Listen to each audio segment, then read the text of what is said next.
Welcome back to the Alan Nathan Show. I'm your guest host today, John Hayward, Deputy National Security Editor of Breitbart News, sitting in for Alan while he's on assignment. Well, a moment ago, we were talking with Jeff Bermant of Tusk, a conservative online browser, about the culture of censorship that has bubbled out of campuses. It has infected government and corporations, and a lot of censorship these days is carried out on the pretext of fighting disinformation. And you can bet that the government is absolutely chomping at the bit to get involved in that. If you're an authoritarian politician, there's nothing in the world you want more than the power to declare what is disinformation and must be suppressed and what is truth and must be taught. That is, in some ways, the ultimate power that politicians crave. There was a landmark ruling against the Biden administration in Missouri about it having improper contacts with social media companies to enforce censorship, and that ruling was partially upheld and partially weakened by an appeals court ruling on Friday. So here with us to sort it out is Jenin Younes, Litigation Counsel for the New Civil Liberties Alliance. Welcome to the Alan Nathan Show. Thank you so much for having me. So this is an interesting legislative history. The Biden administration lost this Missouri case pretty decisively, and then the appeals court upheld some of it, but then said some of the lower court's ruling was too broad, and they can't have a sort of an order forbidding the government from having legal contacts with social media companies, even if we know they're using that to enforce a political agenda. That's right. What the appeals court did here was it tried to draw a line. I think there's a lot of difficulty drawing the line at what is appropriate and what's not. You don't want to say that the government can't. You don't want to infringe on, say, the government's own ability to contact companies. I don't think you can say they can't do that at all. But here there was a lot of coercion, so that was clear. The court said no, you can't threaten the companies with negative consequences if they don't censor based on viewpoint. I think where the court's ruling weakened the district court, the appellate court weakened the district court, was when it comes to flagging posts without sort of threats and coercion necessarily being part of the equation. And that is such a fine hair to split, because the government is titanic and vastly powerful, and it has an awful lot of carrots and sticks that it can use to get what it wants when it deals with even a large social media company. It can come well short of outright threats and still be applying a great deal of leverage to get what it wants.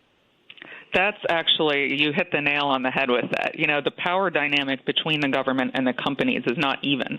The companies have long feared additional regulation, and specifically, I think, repealing or amending Section 230, which protects them from liability for what people post on their websites. So, the government has made these explicit threats that if you don't censor more, we're going to see what we can do about that, which would create a huge problem for them. So I think when you have the backdrop of this these sorts of threats, public statements, as well as stuff going on behind the scenes, I do think it's not quite the right way to look at it to say, well, in this one meeting, they were just flagging some posts and making some suggestions. That's okay. I think you have to look at the big picture. I remember of Section 230, how controversial that was in the golden age of blogging. Back when I was first a writer, I was running a blog. A lot of us got started that way, and we were all worried that we would be held accountable for things that other people posted on our blogs, like in the content section, for example, in the comments.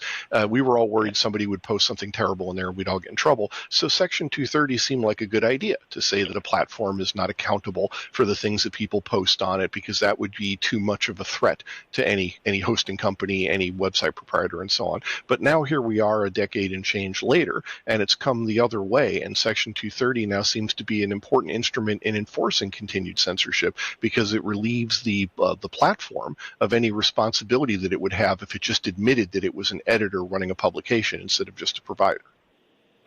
That's fair, I think, and this lawsuit actually made this point, that the platforms are sort of using Section 230 as both, they're taking the benefit of the protection, but then at the same time using it to say, well, we can censor. And I think there are some people who want to look at that and say, this case was very much about the government's involvement and not what the tech companies are doing on their own. But there are other cases that are saying, these websites are basically what we call common carriers. You can't discriminate based on viewpoint. You can't censor people for saying certain things, and the platforms can't have it both ways. If they're protected from liability, then they can't censor. And I think that's a very valid argument.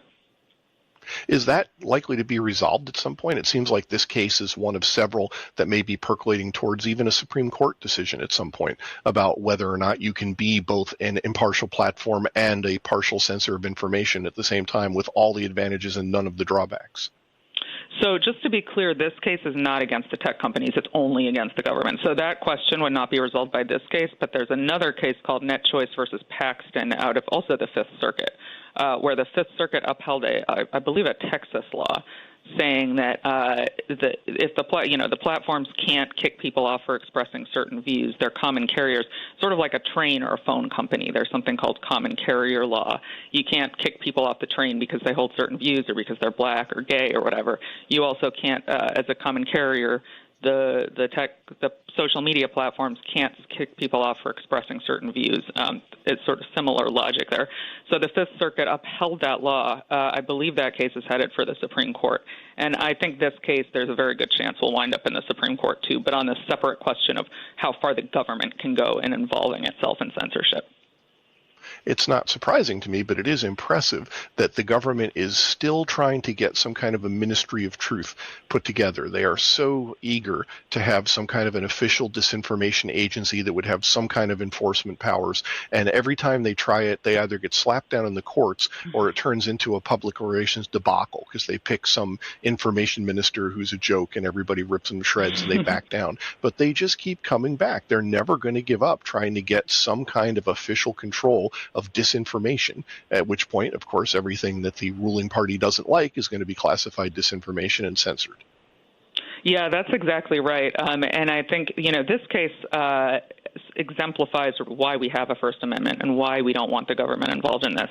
The plaintiffs that I at NCLA am representing, two of them are top epidemiologists, Martin Kulldorff of Harvard and Jay Bhattacharya of Stanford. And they were basically they took issue with the government in COVID policies. They said lockdowns were doing more harm than good. They were harming the poor, the working class, and children, the most vulnerable. They took issues with mask mandates and vaccine mandates. And these are top epidemiologists being censored on the area of their expertise. And it turns out that the government was behind it. So this, the First Amendment protects incorrect information too, lies. We understand that we need public discourse in order to get to the truth. But I think this sort of shows why we don't want the government involved at all. The coronavirus pandemic is such a big factor in all this because that was clearly a time of panic and hysteria. The government dramatically increased its powers in many ways, including on the control and flow of information. But the pandemic, even years later now, is also still instructive because stuff that is demonstrably untrue, but that tends to feed into the government's preferred narrative on the pandemic is never attacked as disinformation. There are never disclaimers or retractions. Nobody ever has to apologize, even when it's demonstrable that you have people that are saying things they know weren't true, as was the case with people like Anthony Fauci.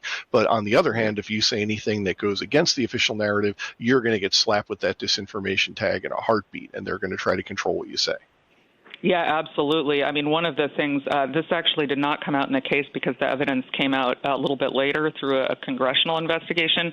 But, we know that Dr. Fauci tried to get the lab leak theory suppressed.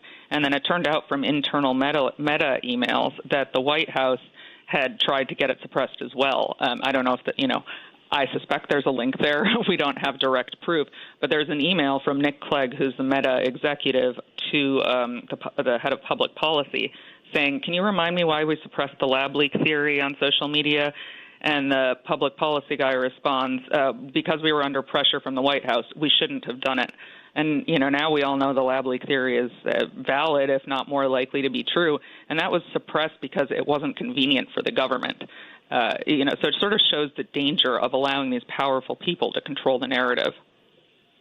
And we're still having arguments about the vaccines, about masking. That's becoming an issue again because there's some pressure to bring masking back as another variant makes its way around the country. And masking doesn't work. There's a ton of information on that. But if you say that, they're going to say you're pushing disinformation even though you have the science on your side. And that's not just the COVID. That's going to apply to so many politicized areas of science. That's what I really worry about. I think about climate change and global warming and how that's been politicized. And it's going to be so easy for the party in power to declare that its policy preferences are pure scientific truth. And if you disagree, you're pushing disinformation and you're going to get the hammer.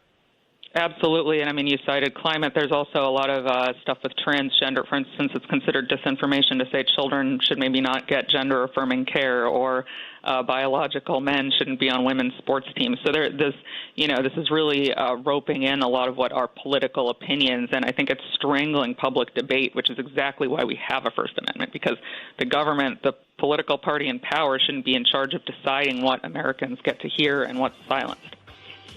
And it's also so important for us to be able to speak and exchange ideas free of fear of such things. You shouldn't have to be worried that you're going to be banned or silenced or thrown in Facebook jail or prosecuted just because you speak your mind about something. And I'm afraid that at the moment, a lot of people do labor under that atmosphere of fear. They've been taught over the past few years that they have good reasons to be nervous. Jenin Younes, Litigation Counsel for the New Civil Liberties Alliance. Thanks for joining us today. I'm John Hayward, your guest host. We'll be right back with more of the Alan Nathan Show.